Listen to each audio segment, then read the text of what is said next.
وَاعْبُدْ رَبَّكَ حَتَّى يَأْتِيَكَ الْيَقِينُ، اللہ تعالیٰ کی عبادت کرتے رہو۔ اللہ کب تک کرنی ہے؟ جوانی تک؟ بڑھاپے تک؟ نہیں میرے بھائیوں، مرتے دم تک۔ حَتَّى يَأْتِيَكَ الْيَقِينُ سورۃ ہجر کی آخری آیت ہے کہ جب تک موت نہیں آ جاتی۔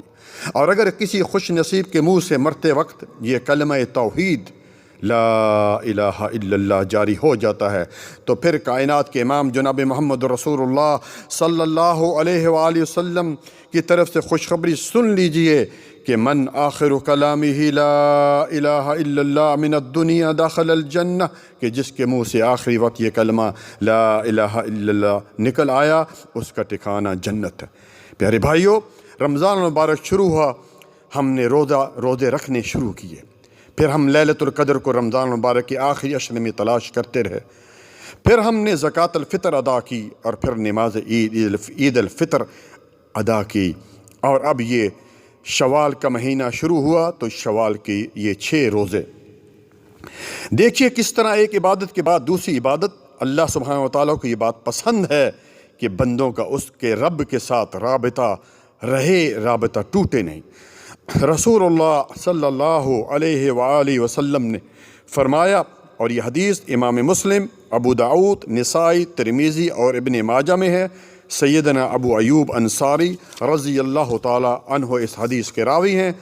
قال رسول اللہ صلی اللہ علیہ وسلم من صام رمضان ثم اتبع 6 من شوال فَكَأَنَّمَا صَامَ الدَّهْرَ او کما قال صلی اللہ علیہ وسلم، کہ جس نے رمضان کے روزے رکھے پھر شوال میں بھی 6 روزے رکھے تو اسے عمر بھر کے روزوں کا ثواب ملتا ہے۔ اللہ اکبر۔ اب سوچ رہے ہوں گے کہ عمر بھر کیسے؟ یعنی زندگی بھر کے روزوں کا ثواب؟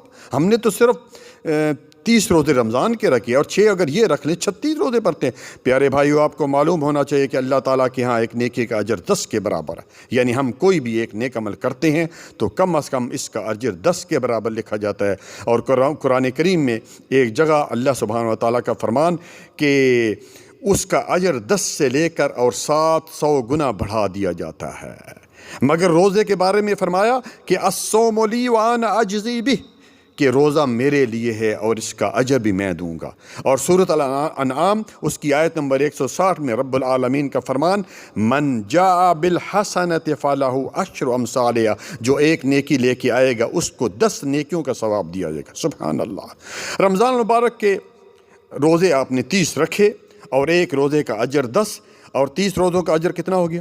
300 کے برابر، ٹھیک ہے۔ سال میں 360 دن ہوتے ہیں، باقی کتنے رہ گئے؟ 60۔ اور یہ 6 روزے آپ نے شوال کے مکمل کر لیے تو اس کا مطلب یہ ہے کہ یہ 360 دن کے روزوں کا اجر آپ نے پا لیا۔ مگر پیارے بھائیو، یاد رکھیے اس کے لیے جو ہر سال ماہ رمضان کے روزوں کے ساتھ شوال میں یہ 6 روزے رکھتا ہے، یہ اس کے لیے اجر ہے۔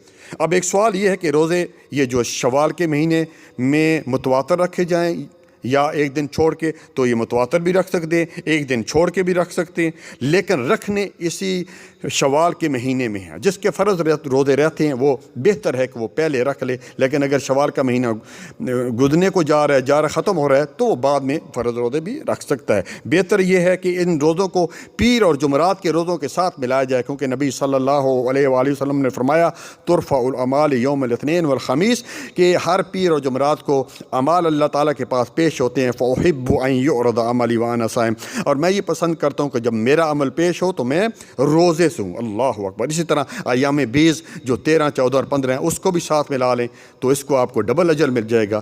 اللہ تعالیٰ سے دعا ہے کہ اللہ تعالیٰ ہمیں نیک عمل کرنے کی توفیق عطا فرمائے۔ وصلی اللہ علی نبینا محمد وعلی آلہ وصحبہ، جزاکم اللہ خیرا، بارک اللہ فی